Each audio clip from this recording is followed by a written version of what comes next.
pues sí, ahorita trabajo en la industria farmacéutica como enlace médico científico, este, y, y y pues no soy dueña de mi tiempo, ¿verdad? Entonces al ratito me voy a tener que desconectar unos 10 minutos porque tengo una llamada con mi jefa, pero bueno, vamos empezando. Y ya después, si quieren, les cuento cómo es ser biomédico fuera de la academia. Sí, Excelente. a ver, aquí estamos, ¿no?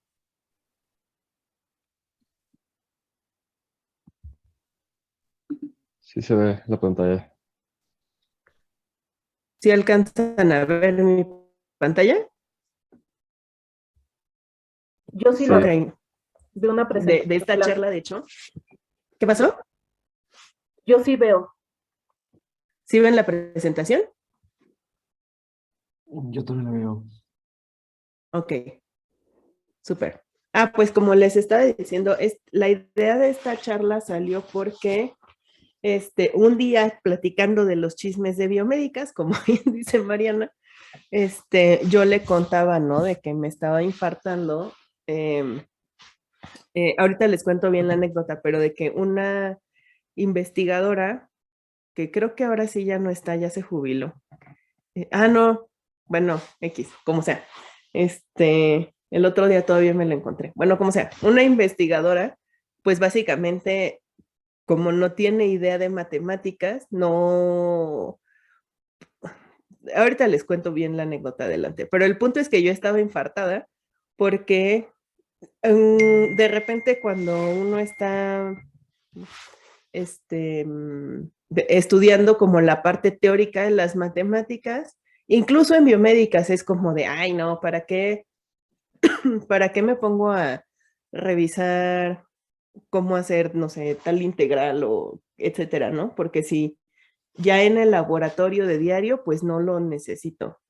Que o sea, sí, algunas cosas no se necesitan de diario, pero sí es importante entender cómo se hace y por qué para que uno pueda hacer la función en el laboratorio. Y bueno, ahora que yo estoy fuera de la academia, también fuera del laboratorio son cosas que sí se usan todo el tiempo. A lo mejor no hacer el proceso tal cual, pero si no entiendes de dónde viene, puedes cometer errores bien graves. Y a lo mejor después les puedo explicar por qué en mi trabajo actual esto sigue siendo muy importante. Pero el ejemplo original que inspiró esta charla fue la cuantificación de proteínas. ¿Algunos de ustedes ya han hecho cuantificación de proteínas? Yo no. No. Ok, Yo tampoco. No. bueno, ok, no hay problema. Bueno, les cuento cómo es el proceso. Entonces, para cuantificar o la determinación de proteínas, lo que se hace es que uno normalmente tienes una solución acuosa donde tienes una cantidad de proteínas. Las proteínas se mezclan con un reactivo que cambia de color en presencia de proteínas. Ajá. Entonces, ¿qué es lo que se hace? Se pone la muestra en un espectrofotómetro, hay una fuente de luz, un concentrador, un prisma y dependiendo del reactivo es la frecuencia o la longitud de onda que se utiliza para disparársela a la muestra. Y dependiendo de la cantidad de proteína que haya aquí y qué tan intenso sea el color que hay aquí, va a haber una absorbancia diferente. Y entonces, no, o sea, esto nos va a dar un número. Y ya en la práctica esto se ve así. Hay distintos tipos de reactivos, el reactivo de Lowry, que es mi favorito, que es el reactivo de Bradford, ácido biciclínico, lo que sea, no importa. Ajá. Entonces, esto lo que les está mostrando, estas tres, ¿sí ven mi cursor? Sí. Ok. Bueno. Entonces, estas tres filas de acá son la curva estándar de BCA o de albúmina sérica bovina.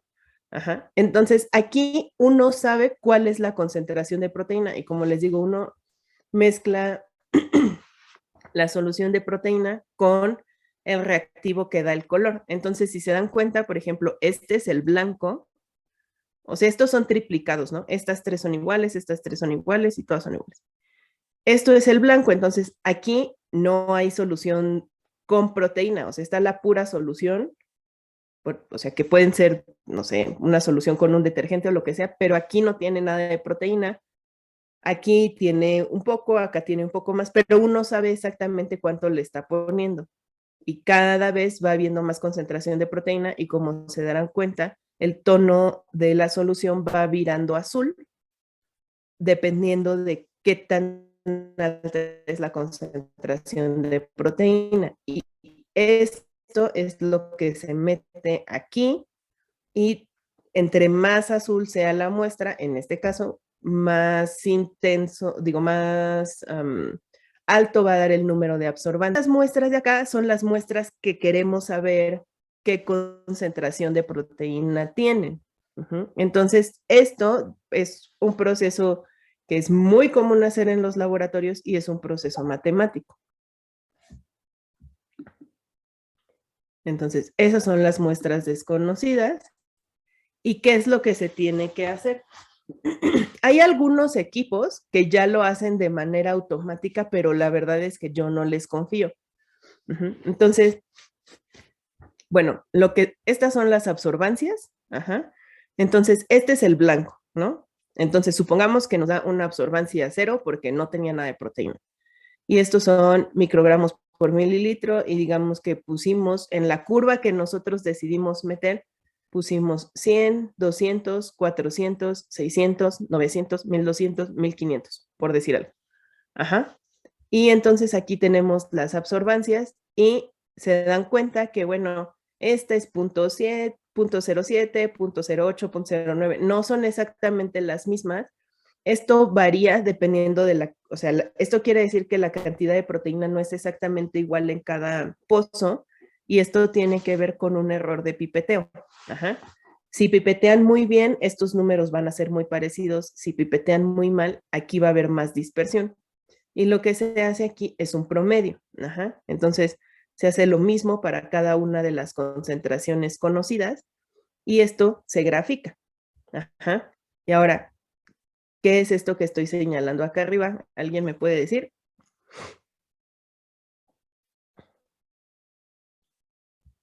¿Cómo lo ven? Una ¿Qué es ecuación, esto? ¿Pero qué ecuación? una ecuación lineal y una regresión. Exacto, es una ecuación de la recta. Entonces, esto lo que es una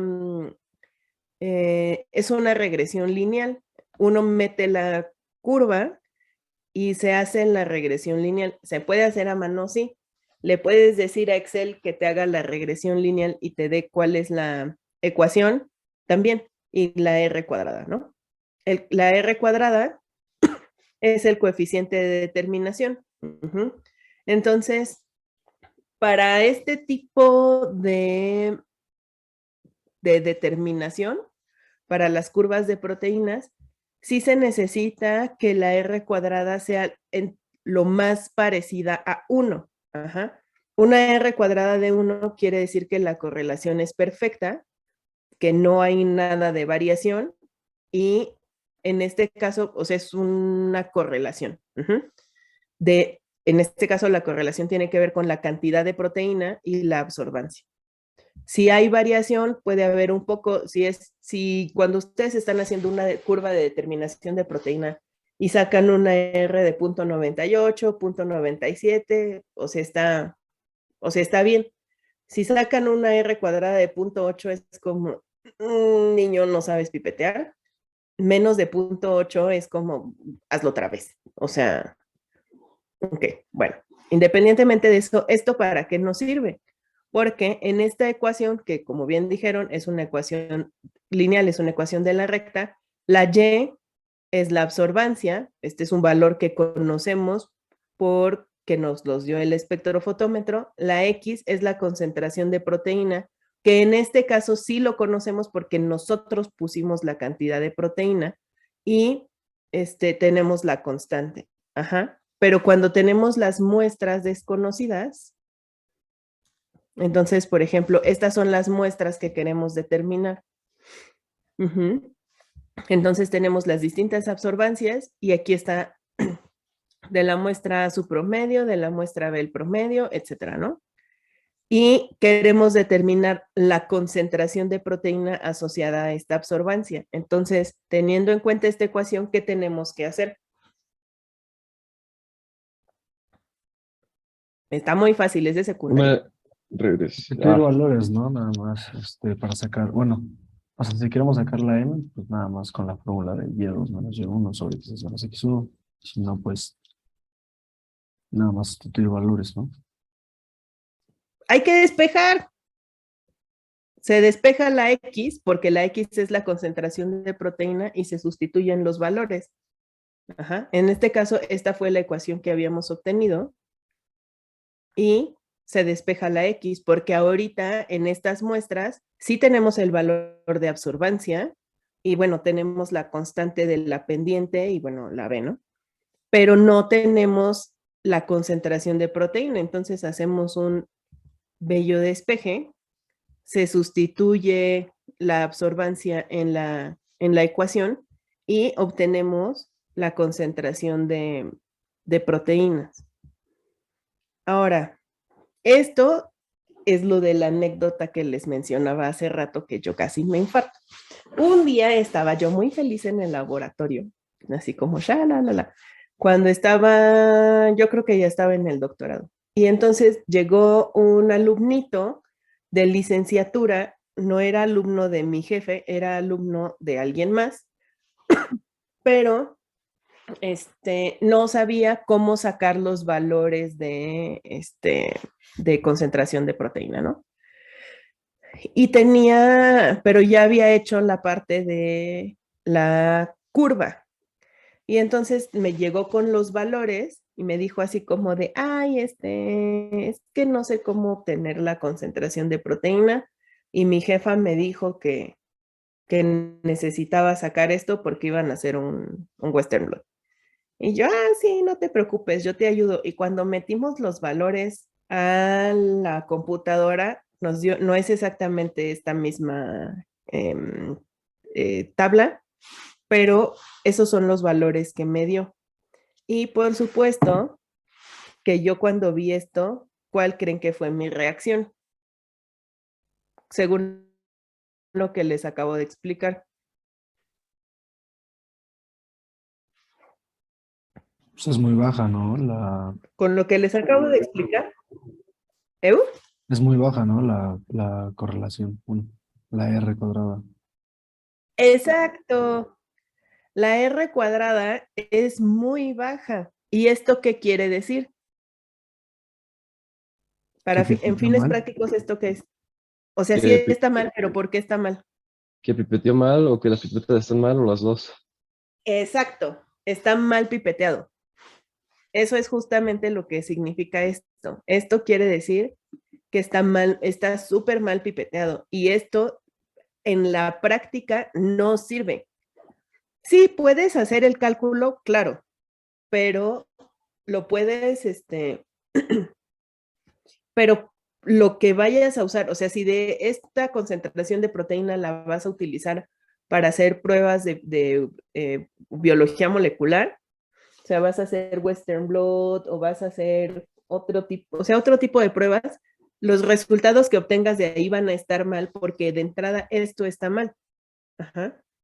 Entonces, si quieren saber qué tan bien o qué tan mal pipetean, traten de hacer una curva estándar y si les sale menos de 0.9, menos de están chiquitos, o sea, 0.9 está bien. O sea, ya cuando uno tiene callo y muchos años en la pipeta, pues ya puede sacar unas R's cuadradas de más de 0.95 de manera consistente, ¿no? Siempre y cuando las pipetas estén calibradas. Cuando uno está pequeño, pues te salen estas pendejadas, pero no debería de ser así. Entonces, esta es más o menos la curva que salió y si se dan cuenta, en la tabla de los valores, pues tienen como, o sea, está contaminado el blanco de entrada porque, pues, o sea, no debería de haber nada acá. de repente, por ejemplo, en algunas muestras, o sea, por ejemplo, en esta se va de punto 18 a punto 41, y así estaban. Y luego en algunas, como una concentración anterior tenía un valor de absorbancia más alto que la concentración que se suponía que le seguía. O sea, esto está mal hecho, está mal pipeteado y no sirve.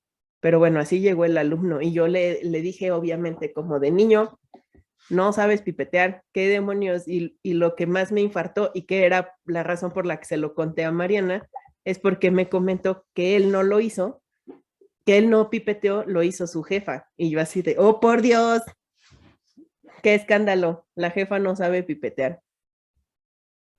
Entonces, como les decía, por ejemplo, estos valores no tienen nada que ver, o sea, de punto 07 a punto 5, luego este valor es mayor que el valor de abajo, y luego ese valor de punto 18 es casi igual al de la concentración que sigue, ese punto 81, o sea, chequen, acá este punto 81 es menor que el 1.2 de arriba y luego la que sigue es 4.2, o sea, no tienen nada que ver. Y luego en el de 1500, en la concentración de 1500 microgramos, o sea, un 3, ¿no? O sea, es una cosa absurda. Por supuesto que la R cuadrada es de 0.68 y eso les decía, no sirve. Ahora, si ven esta tabla, ¿cómo la ven? Nada más viendo los números de absorbancia de la tabla. ¿Está bien? ¿Está mal? ¿Por qué?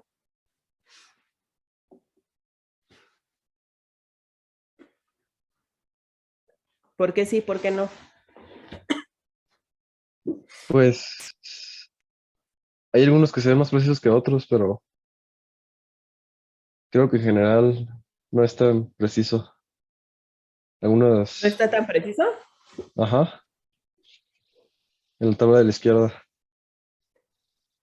de las Así muestras de, bueno, o sea, las muestras ahorita no les hagan caso. Lo que me interesa es la curva estándar. ¿La curva estándar está bien o está mal?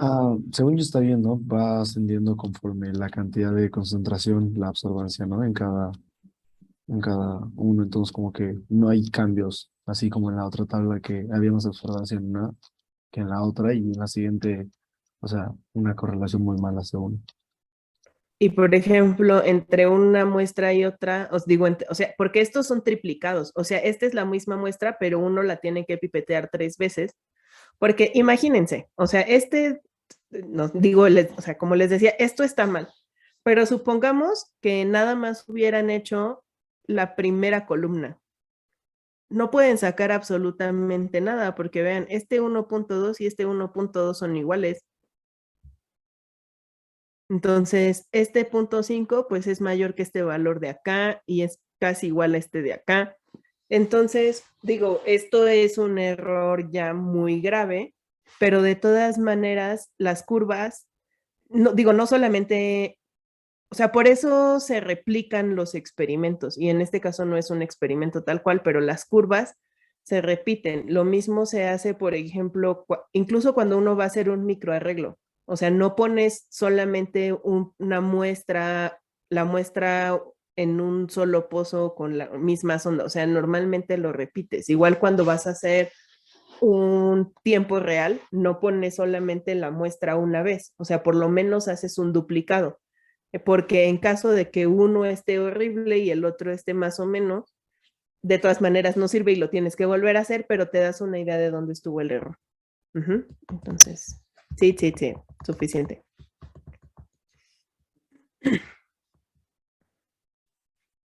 Entonces, esto de entrada no podemos saber qué tan bien o qué tan mal está hasta que hagamos la regresión lineal, pero así a puro ojo no se ve tan mal como la anterior, por ejemplo, ¿no? Entonces, aquí tenemos, perdón, las muestras y aquí este ejemplo es por otra cosa que me pasó en alguna ocasión, que yo metí las muestras al espectro y este era un espectro que ya te daba las concentraciones de proteína.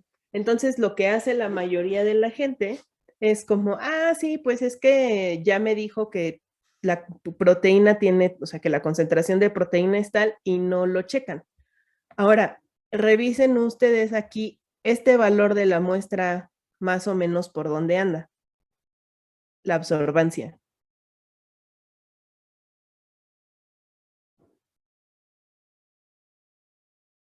¿Cómo por qué valor está?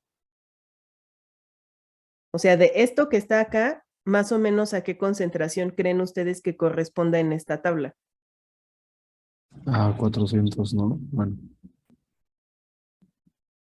Como más, digo, aquí el punto 6 del triplicado, pues se fue un poco más arriba, pero debe estar más o menos por acá.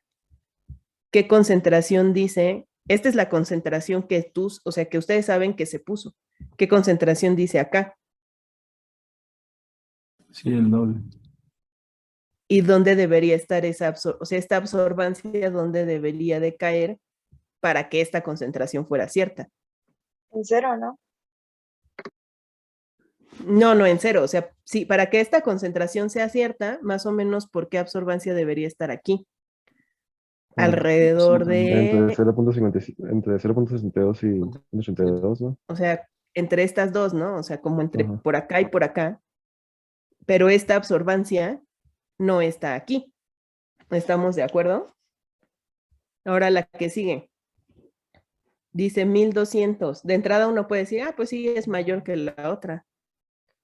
Pero es una absorbancia, por ejemplo, aquí tienen un 1.2 que pues como que está mal la pipeteada, pero este es 1.8 y 1.9. Para esto sirven los triplicados.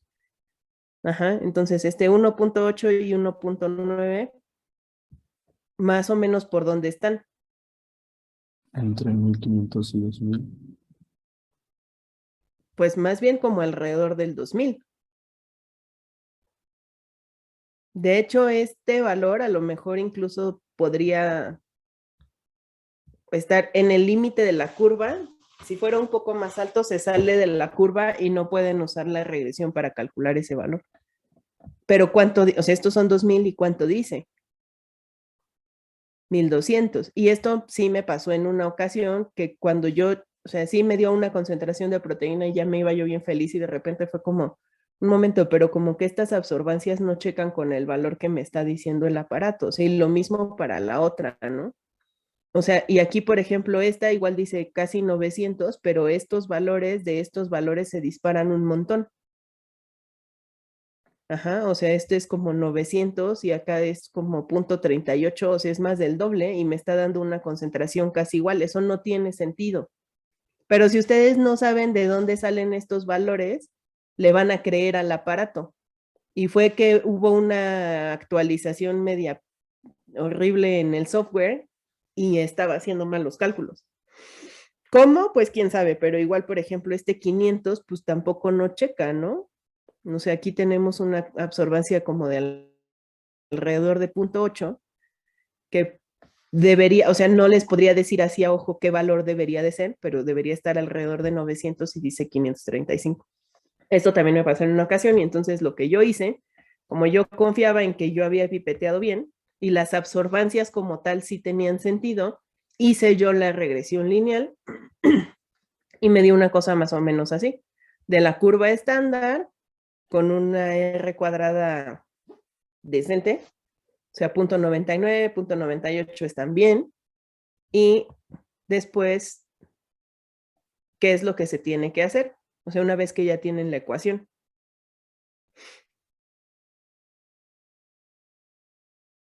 ¿Qué les dije que había que hacer? Sencillo, chicos. Despejar. Despejar. Sí, yo no veo, ¿eh? Yo nada más veo la presentación. Entonces, se hace el despeje y calculamos. Ajá. Con la ecuación que nosotros obtuvimos y vean la diferencia de los valores que daba el equipo y los valores calculados de esta forma. ¿Se parecen? No. Exacto, no se parecen en nada. Ajá. ¿A cuál le confiarían más? ¿Al del equipo o al otro? Al otro. Calculado. Exacto, pero tienen que saber por qué. Ajá, entonces, bueno, esto es el final de la presentación, pero mi punto aquí es que no se queden con, bueno, sí, pues es que, o sea, las mates sí están chidas o lo que sea, pero es que realmente, pues, ¿para qué me lo aprendo si el aparato lo hace? O sea, ¿para qué me lo aprendo si, o sea, ¿para qué me busco cuáles son, de dónde salen los números o sea, en este caso de concentración de proteína, o por ejemplo también pueden ser los de DNA, porque igual hay espectros que uno llega a poner en la muestra y te dan la concentración, pero a veces cuando revisas, no siempre, o sea, no es la mayoría de las veces, pero sí llega a pasar que cuando checas los números de absorbancia con los números que te dan, es como esto no tiene mucho sentido, ¿no? Y a lo mejor puede ser porque uno no se fijó y a la hora de que mediste en el nanodrop le pusiste que era DNA de cadena sencilla y era DNA de doble cadena y ahí se calcula diferente. Si este tipo de cosas sí pasan y tienen que tener ustedes mucho cuidado y sí fijarse, pero entender de dónde están saliendo las cosas. O sea, sí tienen que poner atención y poner, o sea, y fijarse en esto. Pero igual, por ejemplo, en lo que yo hago ahorita, que les digo que no estoy en la academia, yo soy enlace médico científico. Y esto lo que es, ¿alguna vez ustedes han oído de qué es un enlace médico científico? Es la Yo primera no. vez que lo escucho, ¿Qué pasó? que es la primera vez que escucho este término. Ajá, o sea, ¿cuántos de ustedes, y digo, no estoy tratando de desilusionarnos ni nada, ¿no? O sea, uno entra a biomédicas porque quiere ser investigador. Decía que uno normalmente cuando entra a biomédicas nada más piensas que puedes hacer investigación.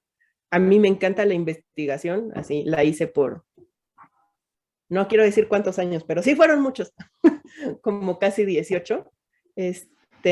Pero la verdad es que hay otras cosas que con una carrera de biomédicas se pueden hacer y que también son muy divertidas. En mi caso, yo ahorita estoy por cumplir un año en la industria farmacéutica como enlace médico-científico.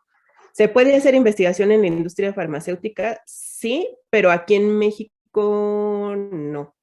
Bueno, de las farmas grandes no hay aquí en México. Pero bueno, lo que yo hago ahorita, mi trabajo de enlace médico científico, lo que es, o Medical Science Liaison, MSL, es, yo trabajo con una molécula en específico, ¿no? O sea, la molécula con la que yo trabajo se llama cabozantinib y es un inhibidor de tirosincinasas, inhibe varias tirosincinasas como alrededor de 15 más o menos. Pero en los receptores que tiene más afinidad son el receptor de VEGF y otros dos que son AXL y MET, que son oncogenes, ¿no? Y este medicamento se utiliza para tratar principalmente el cáncer de riñón. Y bueno, lo que yo tengo que hacer es conocer muy bien la molécula, el mecanismo de acción, etcétera, pero también tengo que conocer muy bien los estudios clínicos, ¿no? Los ensayos clínicos que hay y entender qué significan todos los números que vienen en un ensayo clínico, que los médicos sí entienden hasta cierto punto, pero no los tienen a veces tan claros. Entonces, dentro de los ensayos clínicos se manejan bases de datos gigantes y se analizan cantidades industriales de variables que tienen que ver con eventos adversos, por ejemplo, reducción del tamaño del tumor, pero que si es la suma de todos los diámetros o solo el diámetro mayor, y que si lo analiza un comité de investigadores. Adelante. Es que estoy en una reunión.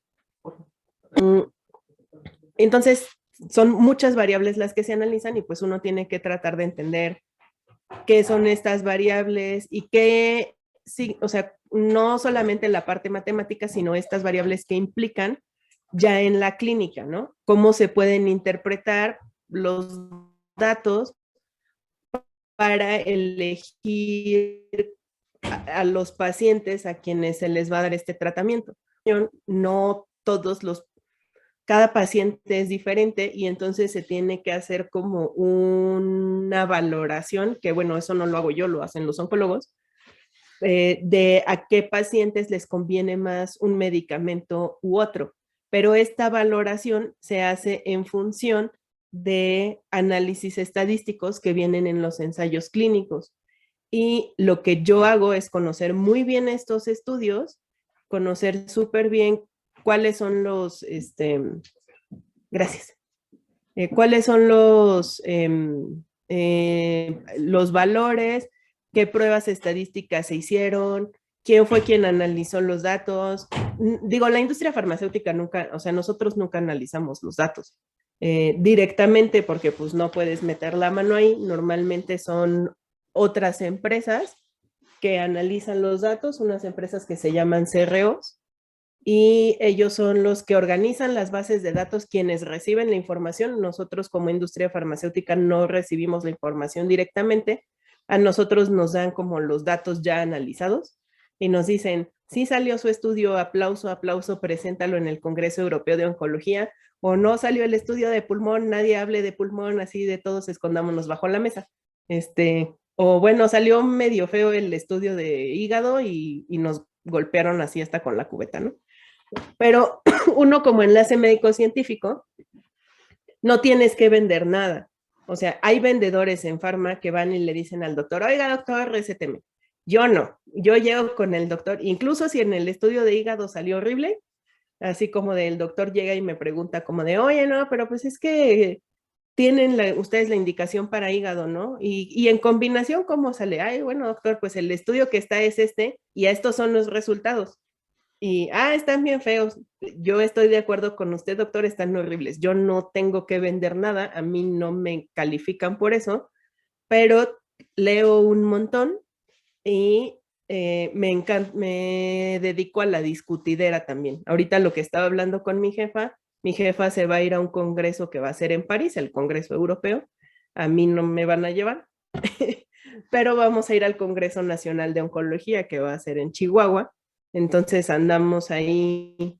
Es una parte como de socializar porque pues tienes que hablar interactuar con los médicos. Y la parte que a mí más me gusta es que a la hora de que uno hace esto y que platicas y discutes los estudios, aprendes un montón, porque cuando estás en el laboratorio y uno ve los datos como los puros números, piensas como, bueno, es que esto es más eficiente que esto, lo que sea. Y ya cuando hablas con los médicos, te dicen como, o sea, sí, pero yo no voy a usar este medicamento que en número es más eficiente y los pacientes no se sienten bien. Entonces, no me importa si, o sea, no tiene caso arriesgar el bienestar del paciente por quizás va a vivir un mes más, pero ese mes y los anteriores los va a vivir sintiéndose de la chingada, que darle un medicamento un poco menos eficiente, pero que el paciente va a estar como feliz y contento, lo que sea.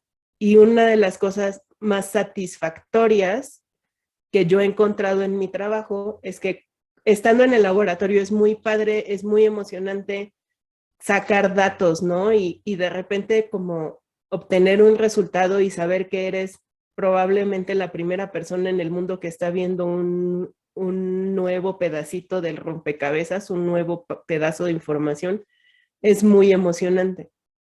Pero también como que muchas veces esa información se queda en el tintero.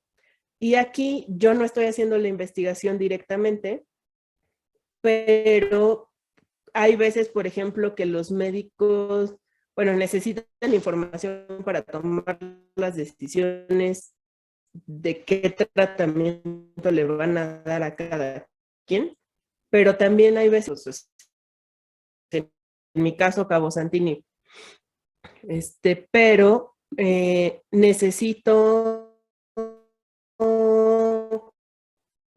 esta justificación porque el hospital no lo quiere comprar. Y entonces yo lo que me encargo es como de qué características tiene su paciente, o sea, por qué le quiere dar metástasis cerebrales, tiene metástasis a hueso, tiene muy poca calidad de vida, tiene una enfermedad muy agresiva, no sé qué, no sé qué, no sé qué, ¿no?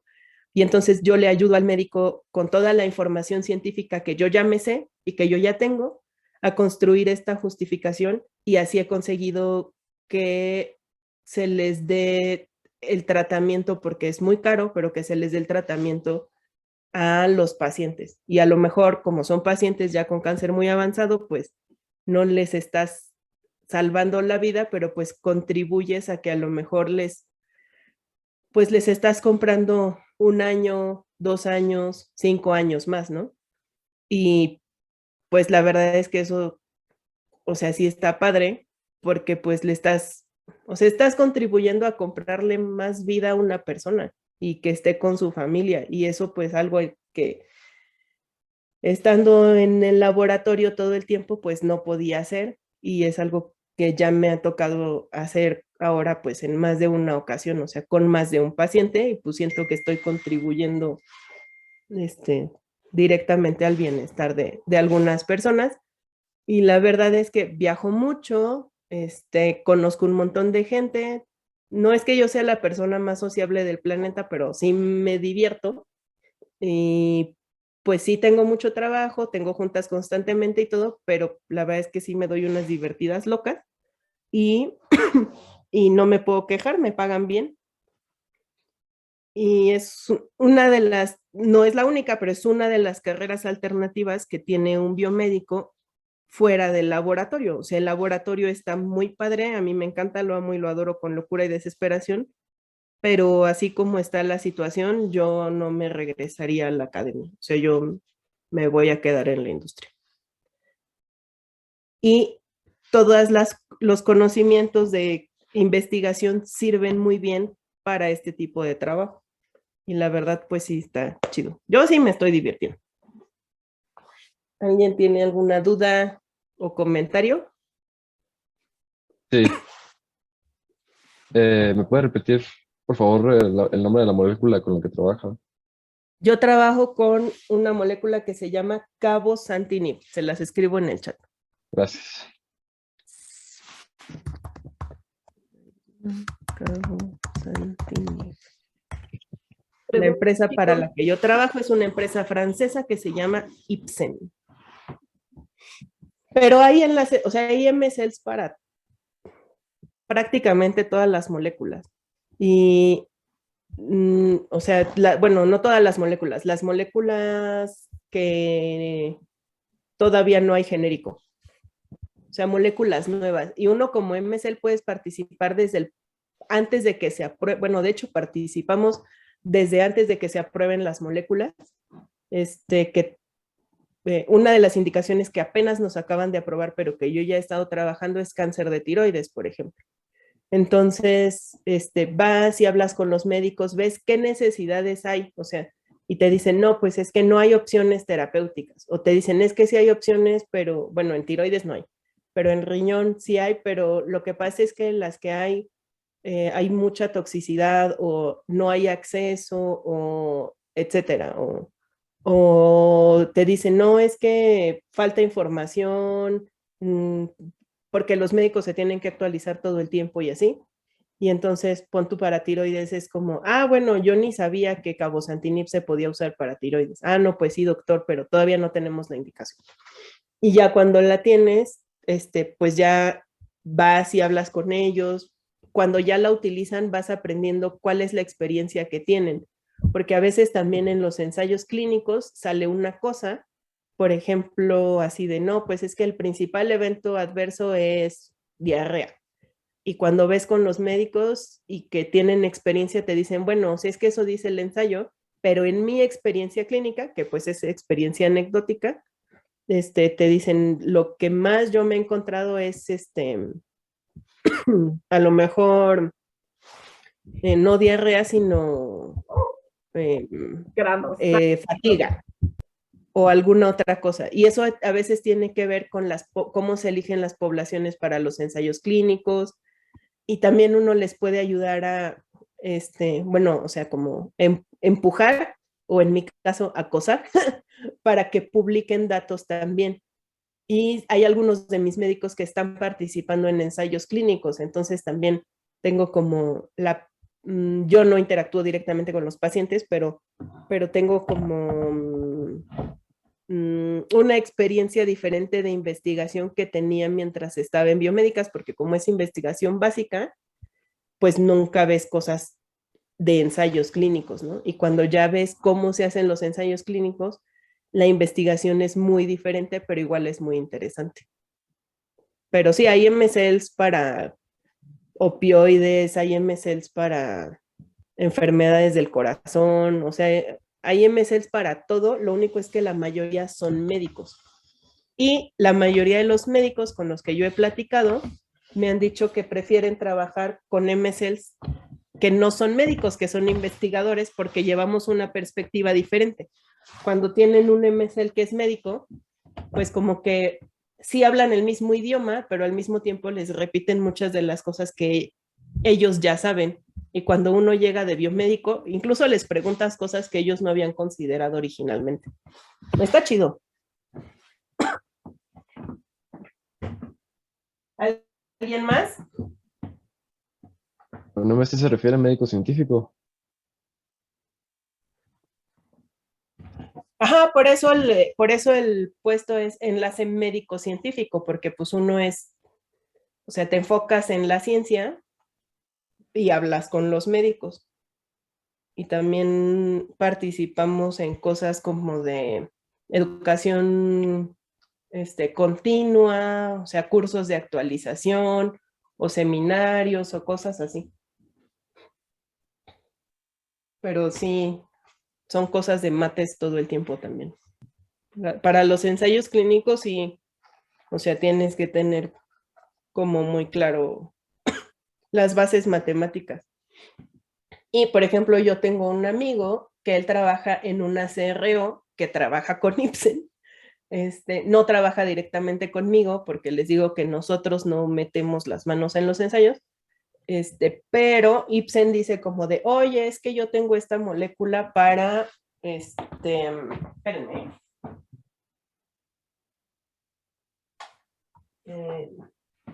Yo investigué y descubrí esta molécula que parece tener cierta posible aplicación para fibrodisplasia ossificans progresiva. No sé, ¿alguien sabe qué es fibrodisplasia ossificans progresiva?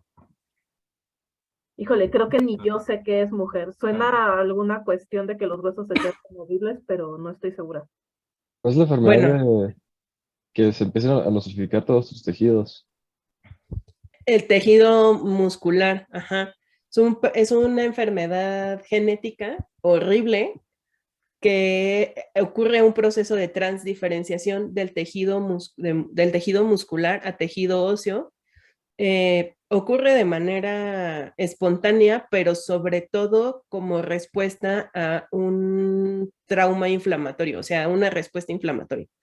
A un paciente con FOP no lo puedes inyectar porque, o sea, le das una inyección intramuscular y es posible que el músculo se osifique. Dicen que duele horrible. Ahorita, bueno, en Canadá ya tiene tratamiento porque ya nos dieron la aprobación. La FDA, no sé, la FDA se está haciendo pendeja, pero la verdad es que hay una molécula de Ipsen que se llama palovarotene, que la enfermedad del Munch-Meyer no lo había escuchado así, yo solo lo he escuchado como FOP o fibrodisplasia ossificans progresiva. Es una enfermedad huérfana ultra rara, hay menos de un caso por cada 1,000,000 de habitantes. Aquí en México, nosotros tenemos detectados, creo que 40 pacientes. Y bueno, esta molécula que se llama palovarotene no cura el FOP, pero detiene la progresión y es la única molécula que existe en el mundo para tratar esta enfermedad. Y, por ejemplo, mi jefa es la gerente de enfermedades raras también, o sea, es oncología y enfermedades raras, y mi compañera Rosy ella es la MSL para Cabo, o sea, es MSL de Cabo y también trabaja con FOP. Entonces, ella es la que ve a los médicos, bueno, nada más hay uno, de hecho, en México, que monitorea a este tipo de pacientes. Y lo que me estaba diciendo el otro día mi jefa es que en realidad la detección es muy fácil,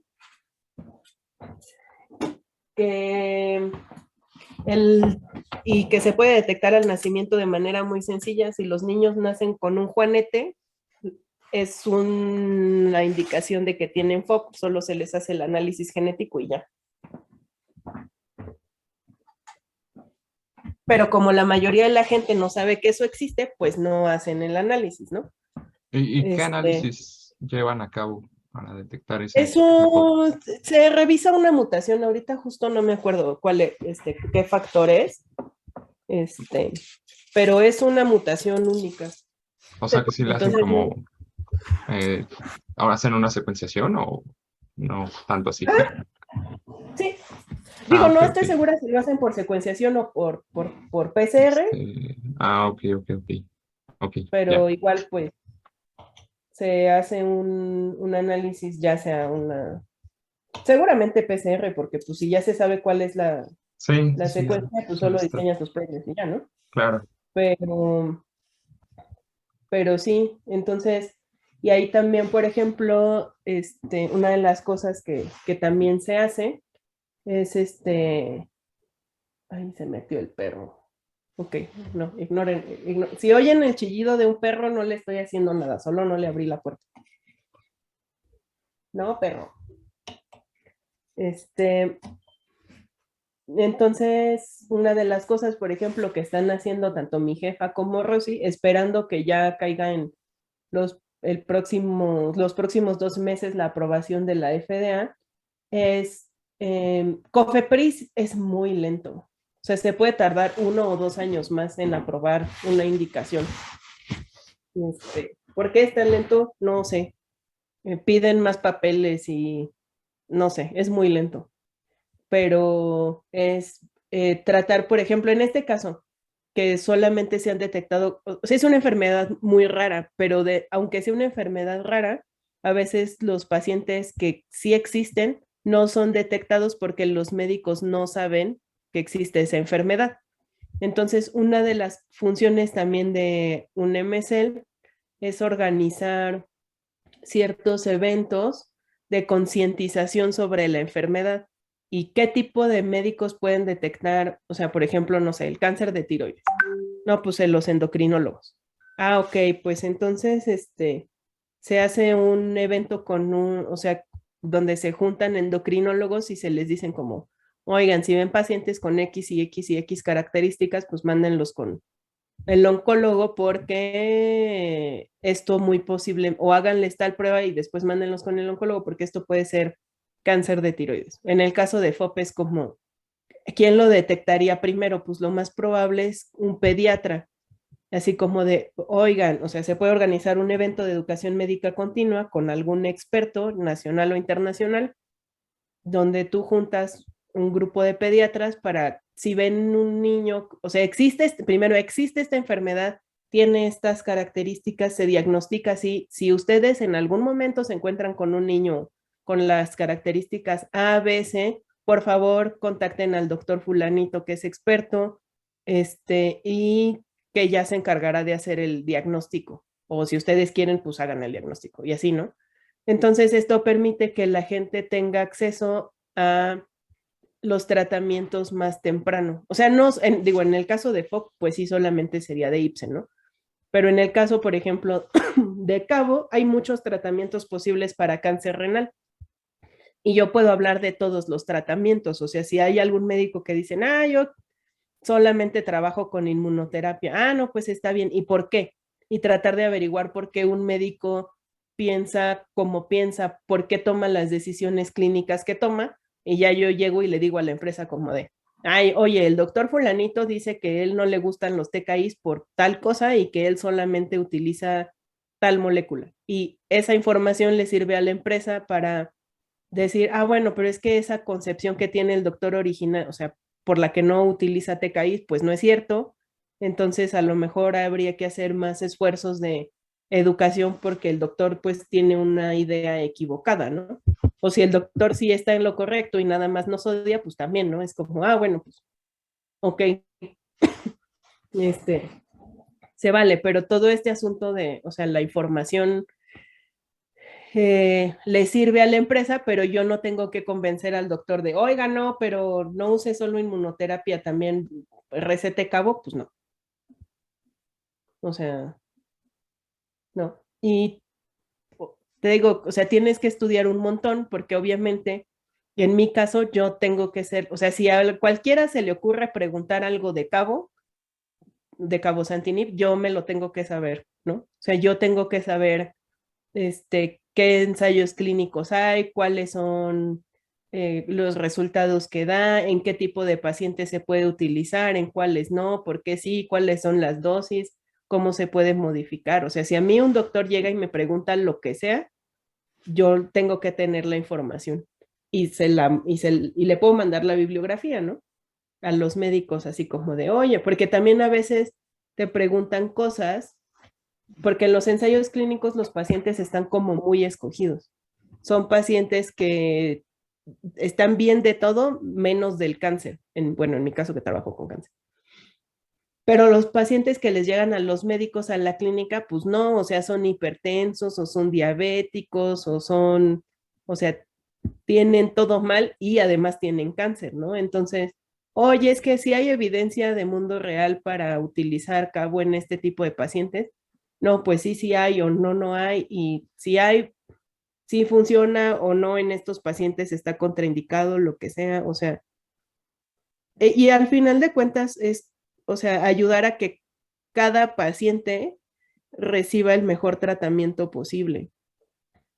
Y pues a mí sí me gusta, o sea, no digo no les estoy diciendo como, todos vuélvanse MSLs, o sea, no, pero es una alternativa que existe para alguien, o sea, como ustedes, fuera de la academia y también es muy satisfactoria para mí, por lo menos.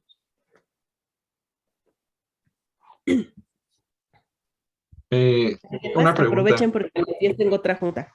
Ajá. Mencionaba que se enfocaba en... Ay, háblame de tú, está bien que estoy vieja, pero no es para tanto. Bueno, disculpa. Mencionaste que trabajabas, o bueno, te enfocabas más en el cáncer de riñón, pero ¿por qué en este cáncer sí es de los que tienen menos incidencias? Porque la primer indicación que nos dieron para cabo Santini fue en cáncer de riñón y sí tenemos la de hígado, pero y sí hay pacientes. De hecho, ahorita saliendo de la junta que tengo ahorita, voy a ir a ver un doctor que tiene un paciente con cáncer de hígado tratado con cabo. Pero hay pocos pacientes de cáncer de hígado que sean candidatos para tratamiento porque la gente llega ya muy tarde. Claro. Entonces, o sea, sí puedo hablar yo de cáncer de hígado con los médicos, de hecho sí lo hago, pero normalmente me dicen, no, es que cuando me llegan, pues ya llegan, digo, en lenguaje clínico, ¿no? Pero no, pues es que ya llegan así, pon tú, Barcelona D y un Child C y pues ya que les haces, ¿no? O sea, llegan ya muy deteriorados y no se les puede dar tratamiento. Entonces, por eso no podemos sacar tanta información, pero por ejemplo, tengo un médico, bueno, tengo dos, en Querétaro que han utilizado cabozantinib para cáncer de pulmón. ¿Está aprobado sí para cáncer de pulmón? No, pero pero hay estudios muy chiquitos por el mecanismo de acción, que es algo que le puedes decir a los médicos también. O sea, y yo sí puedo porque yo no soy de ventas. Que te dicen, no, pues es que sabes que a mí tengo un paciente y tiene esta mutación. Y en este caso, estos dos pacientes de pulmón tenían una mutación que se llama MET. Y cabo es un inhibidor de MET. Cuando MET se fusiona, o sea, cuando hay una fusión de MET con el promotor, se hiperexpresa, si ustedes quieren, hay una sobreexpresión, se vuelve un oncogen muy agresivo, porque además MET participa en la transición epitelio-mesénquima y bueno, igual les estoy hablando en chino, pero el punto es que se vuelven tumores muy agresivos. Y CABO es un inhibidor de ese receptor en específico. Entonces, aunque técnicamente no está aprobado, si el médico entiende el mecanismo de acción, puede tomar la decisión de utilizar el medicamento de forma off-label, o sea, fuera de la indicación aprobada. Y estos dos médicos usaron el medicamento y bueno, uno de ellos, la verdad es que, bueno, a los dos, los dos pacientes les fue bien, pero en uno de ellos le fue mejor y falleció el paciente, pero no falleció de cáncer, le dio un infarto. Y así de no, por favor. Pero le fue muy bien y duró más de 6 meses con el tratamiento en cabozantinib. Bien, ya salía, trabajaba, hacía ejercicio, lo que sea, o sea, con buena calidad de vida. Y eso, pero no es una indicación que esté aprobada, pero se puede reportar.